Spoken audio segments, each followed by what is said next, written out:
Terima kasih kepada ini Jabatan Penerangan Silat Cekak Silat Papan Sekeping Malaysia, ini Tuan Ismail Hassan, apa nama ni, dengan kita punya pengarah event itu Tuan Samsul Nordin. Dia pengarah event ni ada banyak pengalaman, tapi dia terlalu serius lah bila buat kerja ni. Terima kasih juga kepada ni Tuan Setiausaha Agong bersama ahli jawatan kuasa induk, jawatan kuasa ini Tuan Setiausaha Majlis Tertinggi Pelajaran dan Tata Tertib bersama ahli majlis jawatan kuasa dan urustia kerja. Semua tenaga pengajar yang boleh mengajar dan tidak boleh mengajar, yang diberi cuti, para jurulatih, skuad demo dan semua ahli persatuan yang turut bersama bagi menjayakan siaran sambutan Hari Tenaga Pengajar ke-9 PSC SPSM tahun ini 1442 Hijrah pada kiraan bulan, dan tahun 2021 Al-Masih ikut kiraan matahari.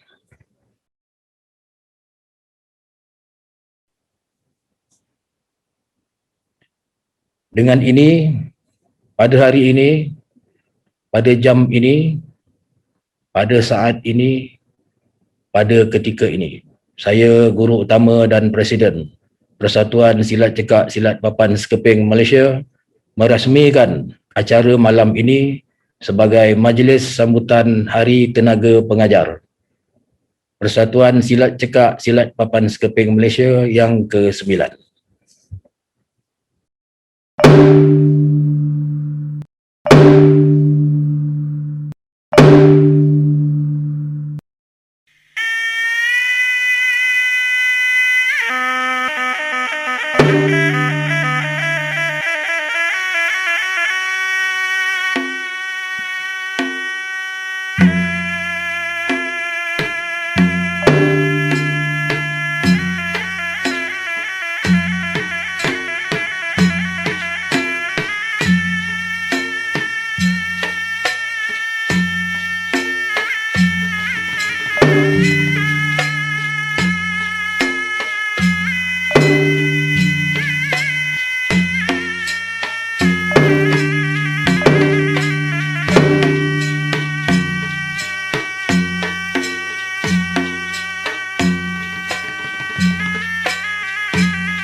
Ini tahun 1441 ni telah disebut oleh guru-guru yang lepas, termasuklah yang saya dengar sendiri daripada almarhum Ustaz Hanafi dan daripada almarhum Pak Husin, berkenaan dengan kejadian besar yang akan menimpa dunia pada tahun 1441.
Walaupun kita bimbang, iringilah kebimbangan itu dengan istighfar dan selawat. Semoga Allah Subhanahu wa taala menyelamatkan kita semua, insya-Allah.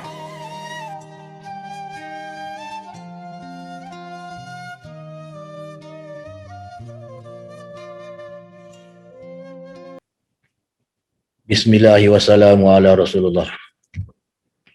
Allahumma salli ala habibika sayyidina Muhammad wa ala alihi wa sahbihi wa barik wa sallim. Assalamualaikum wa alaina wa ala ibadillahi salihin. Tuan-puan, saudara-saudari yang saya sayang di mata, lagi kasih di hati, dengan rahmat Allah ke sekalian alam. Kita semua seluruh tanah Melayu berada dalam kawalan pergerakan PKP. Bagi mereka yang masih hidup sejak dari zaman Jepun di Malaysia, iaitu Perang Dunia Kedua, kalau ada hidup dah tua betul dah hari ni, dan melalui kehidupan selepas perang itu, atau mereka yang masih hidup dan pernah melalui rusahan kaum 1969 dan keadaan selepasnya, tentu dapat melihat keadaan sekarang seolah berada dalam peperangan atau rusuhan atau perang saudara atau pasca perang. Keadaan hari ini, kehidupan ya, seluruh dunia. Saya sendiri ada melihat antara kejadian dalam rusuhan kaum 1969. Saya baru awal belasan tahun pada masa itu, baru nak masuk alam remaja. Tengah jambu lagi tu, jambu muda. Ini pun jambu lagi, tapi jambu dah tua lah, jambu batu. Mula dari hari kejadian hingga beberapa lama, darurat dengan perintah berkurung dikuatkuasakan. Tak boleh keluar rumah, semua lampu jalan ditutup. Lampu rumah juga dilarang pasang, hanya boleh guna pelita atau lilin. Kuatkuasa darurat tu dengan banyak SOP, antaranya kedai-kedai dan apa juga aktiviti ekonomi diberhentikan. Parlimen digantung, sepandan keluar masuk negara ditutup. Tidak boleh berkumpul lebih dari 3 atau 5 orang. Sekatan jalan dan bermacam lagi. Polis dan tentera diberi kuasa penuh untuk menangkap atau terus menembak sesiapa yang engkar perintah kawalan. Tapi hari ini dengan keadaan sekarang, kita seolah berada dalam keadaan sama, hanya bezanya lampu-lampu tidak dipadamkan. Aktiviti ekonomi tidak dibenarkan pada awal pandemik, tetapi kemudian dibuka sedikit demi sedikit dengan kawalan dan macam-macam SOP perang atau darurat yang mesti dipatuhi. Sesiapa yang ingkar tidak akan ditembak, hanya ditangkap dan disaman. Belum pun ada perintah berkurung, hanya nasihat duduk di rumah. Stay at home. Sekarang ni kini hampir dah setahun kita tidak dapat menunaikan tanggungjawab mengikut jadual di kelas-kelas latihan silat cekak, silat papan sekeping. Namun tanggungjawab menjaga amanah diri sendiri tetap dituntut selagi hidup di dunia syahadah ini. Seperti mana pesanan almarhum Ustaz Nafi, wajib menjaga diri sendiri, menerima amanah Tuhan Rabbi. Menuntut ilmu ada berbagai cara, dari mengikuti kursus-kursus hingga kejadian-kejadian pada diri sendiri dan alam sekeliling. Apa yang didengar dan dilihat dapat dijadikan tauladan atau sempadan. Itulah ilmu, artinya tahu lagi mengetahui.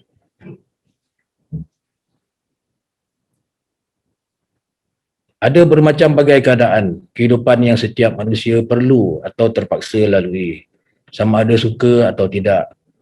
Berkeadaan sedih, hampa, gembira, pahit manis, terpaksa rela dan lain-lain perasaan yang boleh berubah dalam sesaat seketika. Apa juga perasaan itu adalah kurnia Allah, Zat yang Maha Agung, yang mempunyai rasa segala rasa, yang Maha Esa, Tunggal, Satu, tiada bandingan. Subhanallah, Maha Suci Allah dari segala anasir.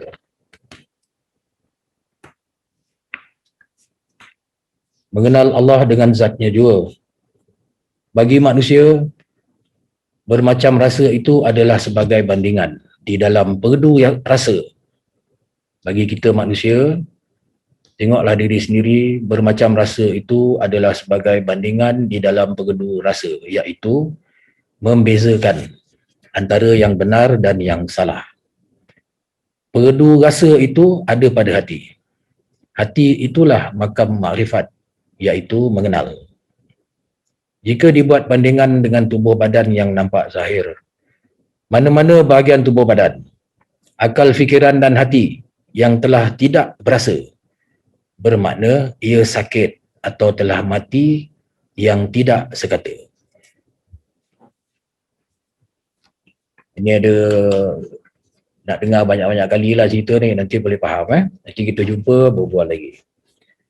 Di samping itu, di samping perdu rasa tu, untuk membezakan yang benar dengan yang salah, ada dikurniakan oleh Allah kepada manusia.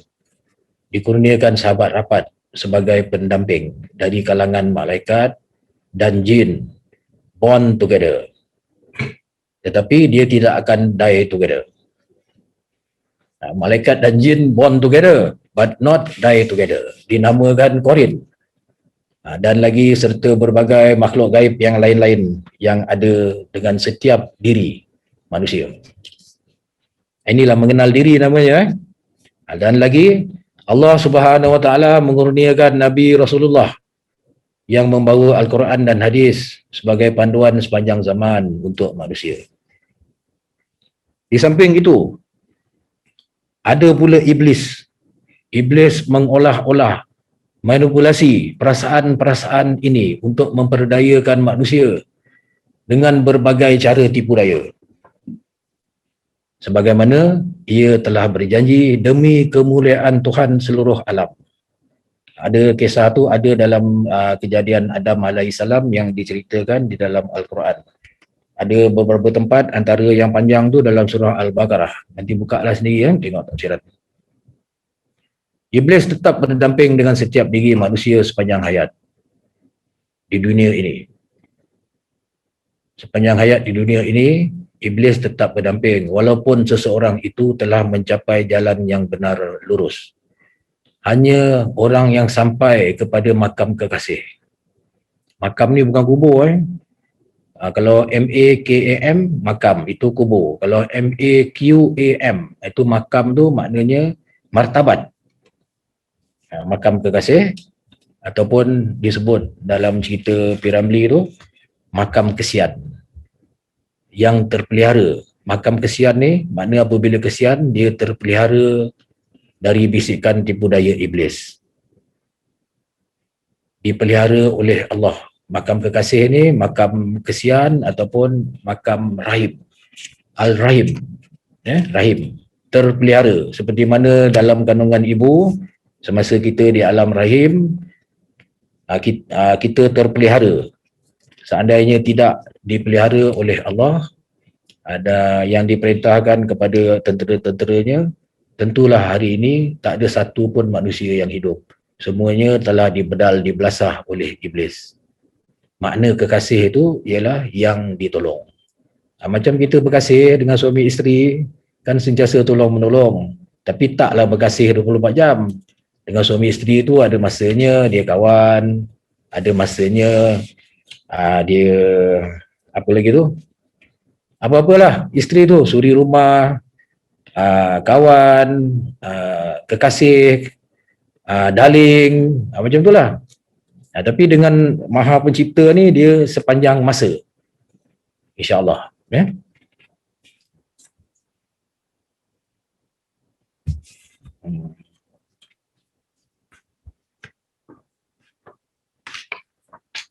Panjanglah cerita ni. Maha suci Allah yang Maha Kaya. Firman Allah surah Al-Kahfi.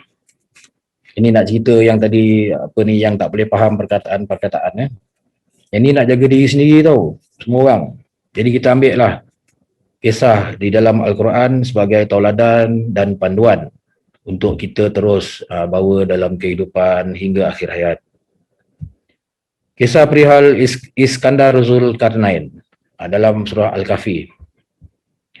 Walaupun baginda Iskandar Zulkarnain, walaupun baginda hidup, baginda bukan Nabi, tetapi namanya tercatat di dalam Al-Quran. Menurut ijtihad para ulama, baginda hidup di zaman Nabi Ibrahim alaihi salam. Dekat benua mana tak tahu. Ada banyak versi perihal baginda yang diolah oleh pendeta-pendeta Yahudi, Nasrani dan Rom sejak zaman berzaman untuk kepentingan masing-masing. Maksud firman Allah ayat 93, hingga ketika dia sampai di antara dua gunung, didapatinya suatu kaum yang hampir tidak memahami perkataan-perkataan. Ini dua gunung ni, kalau kita tengok ayat yang awal tu, nanti tengoklah sendiri ya, dalam Al-Quran, adalah arah ke timur. Mula dia ke barat, matahari turun, kemudian dia arah ke timur, jumpa satu kaum ni makna ramai lah penduduk ni, dia di antara dua gunung tempat tinggal dia tu, yang hampir tidak memahami perkataan-perkataan. Mengikut cerita daripada guru-guru yang lepas, yang ada guru-guru tu semua dah wafat. Saya lah bawakan cerita tu kepada orang yang kemudian ni. Gunung ni disyaki, ya, pasal benda tu di alam gaib, tak adalah dicerita terperinci di dalam Al-Quran tu. Tetapi gunung tu disyaki, belah timur tu di China. Maksudnya tidak faham, mereka tidak faham perkataan-perkataan itu ialah tidak faham perkataan dari kitab Allah, istilah atau ungkapan dalam agama. Mereka tu buta agama, hatinya gelap, iaitu tidak dapat memahami yang tersirat di sebalik sesuatu hal kejadian, atau buta perut, iaitu jahil. Ini lama tu kejadian ni, sebelum zaman Nabi Muhammad. Baik. Lepas tu dalam ayat 94 surah Al-Kahfi, mereka berkata, kaum yang tidak faham perkataan-perkataan, tapi boleh pula ni berkata-kata dengan Iskandar Zulkarnain. Maknanya kalau kita faham, yang tak boleh faham, dia tidak faham perkataan-perkataan tu ialah perkataan biasa, salah lah. Sekarang ni mereka berkata, Allah berfirman, wahai Zulkarnain. Ini kaum tu berkata dengan baginda Iskandar Zulkarnain, sungguh Ya'juj dan Ma'juj itu berbuat kerosakan di bumi. Maka bolehkah kami membayar Tuan Ufti agar Tuan membuatkan dinding penghalang antara kami dan mereka. Ini Ya'juj Ma'juj ni cerita tau, ni jangan kena tipu. Sebelum ni kita hanya cerita Dajjal saja. Ya'juj Ma'juj ni bukanlah kuman ataupun virus ataupun satu makhluk gergasi, macam yang lawan dengan Ultraman. Dia bukan macam tu. Ya'juj Ma'juj ni adalah bahasa yang digunakan pada masa itu. Bagi Ya'juj Ma'juj ni, masa tu adalah dua kumpulan manusia yang sama tamak mahu menguasai bumi dengan isinya, mahu menguasai seluruh manusia supaya tunduk patuh kepada mereka. Yang Dajjal tu ialah manusia pendusta agama. Yang Ya'juj Ma'juj ni ialah dia tamak, dia mahu menguasai seluruh dunia. Ada banyak versi Ya'juj Ma'juj dan Dajjal yang diolah tafsirannya oleh Syiah, Yahudi dan Nasrani. Mereka keluarkan berbagai fatwa berasaskan Alkitab dan hadis-hadis mengatakan Ya'juj Ma'juj dan Dajjal belum muncul. Sampai kebanyakan manusia ramai hari ini percaya Ya'juj Ma'juj dan Dajjal belum muncul. sedangkan mereka sedang menyerang seluruh dunia, terutama orang Islam dengan berbagai jenis macam serangan. Puan-puan, Ya'juj, Ma'juj dan Dajjal ada sepanjang zaman. Ada sepanjang zaman, selagi ada manusia di bumi ini. Sama dengan para ulama, pewaris Nabi. Mereka juga adalah manusia pada zahirnya. Seperti mana kata pepatah, patah tumbuh hilang berganti. Sama ada yang benar atau yang salah. Ya'juj dan Ma'juj mahu mengawal semua manusia dalam pemerintahan dunia dengan menerapkan ideologi supaya manusia membenarkan apa sahaja yang mereka fatwakan dari segala sudut hal kehidupan, terutama agama. Mereka tak ada Tuhan. Satu penyembah api, yang satu lagi penyembah iblis. Rancangan Ya'juj, Ma'juj dan Dajjal ni telah pun beroperasi, telah berjalan sekian lama. Setiap perkara makhluk ni ada pasangan gandingannya, macam winsam lusab. Makan minum, ada najis di perut yang perlu dibuang. Segala amal ibadat juga ada najis pada hati yang perlu dibuang. Kalau tidak dibuang, najis-najis ini akan menjadi racun perosak kehidupan. Itu sunatullah. Ya, kita kena kenal bagaimana itu najis. Macam najis dekat hati, yang selain daripada najis tubuh badan, dia tidak dapat dilihat. Tetapi kita kena belajar kenal bagaimana najis itu dan bagaimana mahu membuangnya. Carilah gandingannya. Ada racun, pasti ada penawar. Ada penyakit, pasti ada ubatnya. Hidup mati milik Allah. Virus itu pun juga makhluk. Setiap makhluk akan mati. Seandainya dia sampai, ajal kita pun tiba, maka matilah kita. Seandainya ajal dia dulu, maka matilah dia. Boleh faham? Kalau ajal dia dulu, matilah dia. Kalau ajal kita dulu, matilah kita. Ana buat ubat herba cuci darah. Ana buat ubat herba cuci darah. Sekarang ana buat silat, cuci hati. Okey. Pada ayat 95 surah Al-Kahfi. Pada ayat 95 surah Al-Kahfi. Zulkarnain berkata, apa yang telah dianugerahkan Tuhan kepadaku adalah lebih baik. Andailah dia orang ni berkata-kata, yang tak faham perkataan tadi berkata-kata dengan Iskandar Zulkarnain. Tadi ayat 94, kalau boleh dibinakan tembok penghalang. Ayat 95, mereka berkata, Zulkarnain pula berkata, apa yang telah dianugerahkan Tuhan kepadaku adalah lebih baik. Maka bantulah aku dengan kekuatan, agar aku dapat membuatkan dinding penghalang antara kamu dan mereka. Bantulah aku dengan kekuatan ni, maksudnya dengan sungguh-sungguh, tenaganya, masanya, hartanya. Seperti mana yang ada berlaku ni lah, tengok-tengoklah sendiri ya. Ayat seterusnya, firman Allah mengisahkan bagaimana tembok itu dibina dari kepingan logam-logam yang dimasak. Tembok tu dibina di antara dua gunung. Berapa panjangnya, berapa sudutnya dan lokasinya tidak diketahui dengan tepat. Apabila binaan itu siap, Zulkarnain berkata lagi. Apabila binaan itu siap, Zulkarnain berkata, dalam firman Allah, Allah Ta'ala kisahkan, firmannya ayat 98. Ini adalah rahmat dari Tuhanku.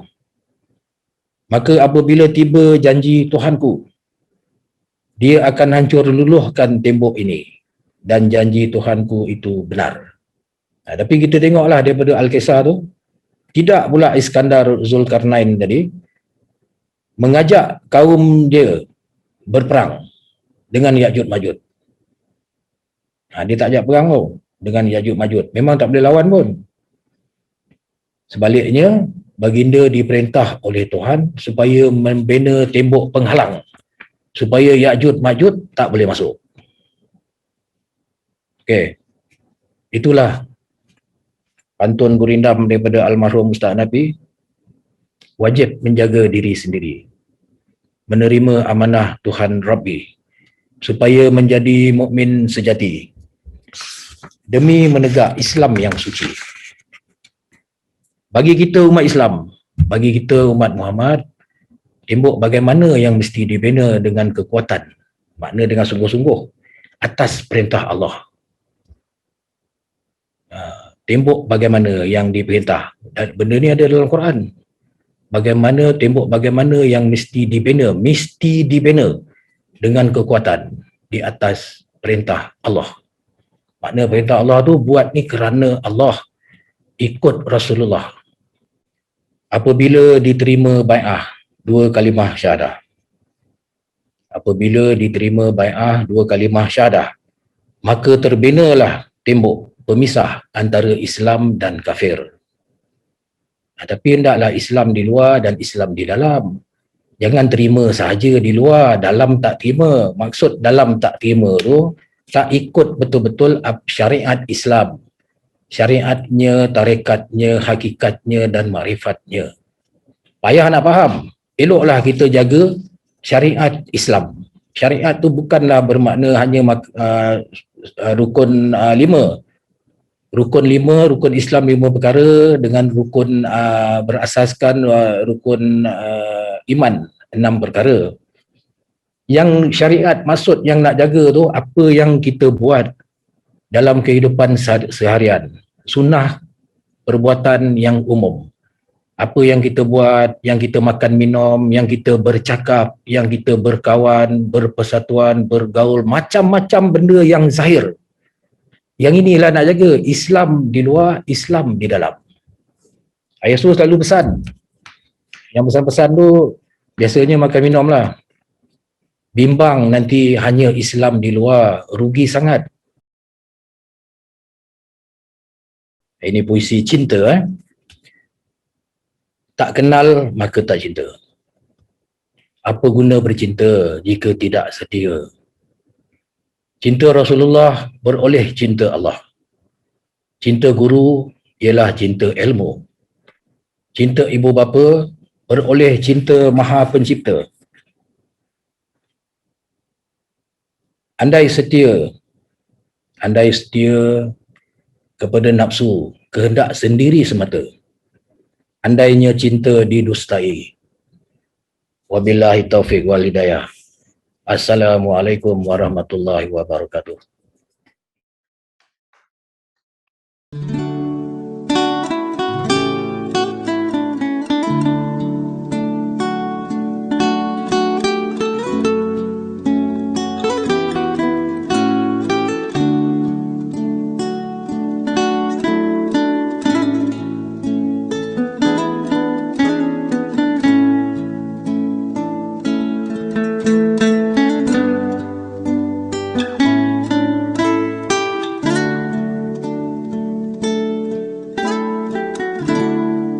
Silat cekak, silat istana, di anak sungai berbisik semak.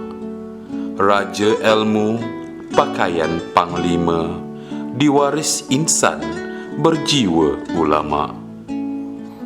Pengasas utama Ustaz Hanafi, bersambung sanad Ishak Hitam. Setiap yang hidup bertemu mati, kembali ke sisi pencipta alam. Perjuangan bersambung tabib soleh, tenang senang ditetapkan iman. Perjuangan tiada keluh letih, semoga cekak kekal sepanjang zaman. Tetap berdiri khusyuk tawaduk, tenanglah jiwa biarpun genting. Makin berisi, makin menunduk. Silat cekak, silat papan sekeping. Patah tumbuh, hilang berganti. Taman ini, taman rohani.